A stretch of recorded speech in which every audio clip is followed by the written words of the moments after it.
watching a battle brewing down in Washington could mean big changes for Connecticut fishermen. And those fishermen and some environmental experts say the proposal for changing who controls Block Island Sound could have dangerous effects. News 8's Kent Pierce is live for us by Long Island Sound in West Haven this morning. Kent, good morning.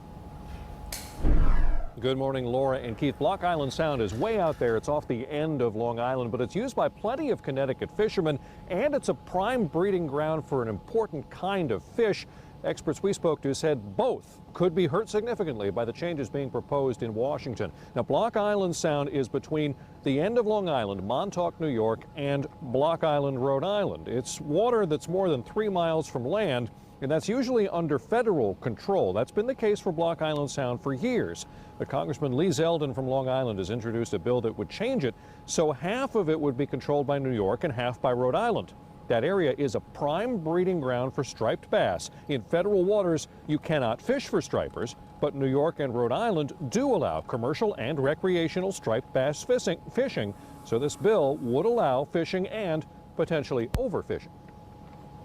There'd be a lot more targeting in the recreational and commercial fishery in an area that's been holding an important concentration of large reproductive fish. How do we maintain vibrant populations so that everybody can enjoy them, and so recreational people, as Congress Zeldin says, can go out and have a reasonable chance of catching those big stripers instead of them all being sucked up by a few fishermen?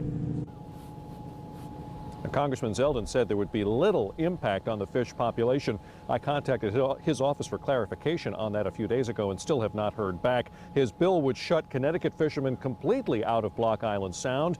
Plenty fish there now for summer flounder and black sea bass, but more importantly, since the lobster die-off in Long Island Sound in the late 90s, lots of Connecticut lobstermen have used that federal zone for their pots. If New York and Rhode Island control it, they would not allow Connecticut lobstermen in, and that could put some Connecticut fishermen out of business completely. Congressman Zeldin maintains that the changes he's proposing are so that fishermen who go out there and drift from state waters into federal waters are not penalized for that if they do so unknowingly. But every fisherman I spoke to said it's very clear on their boat's GPS there is a line that tells them when they pass from one zone into the other. Live in West Haven along Long Island Sound, I'm Kent Pierce. Back to you.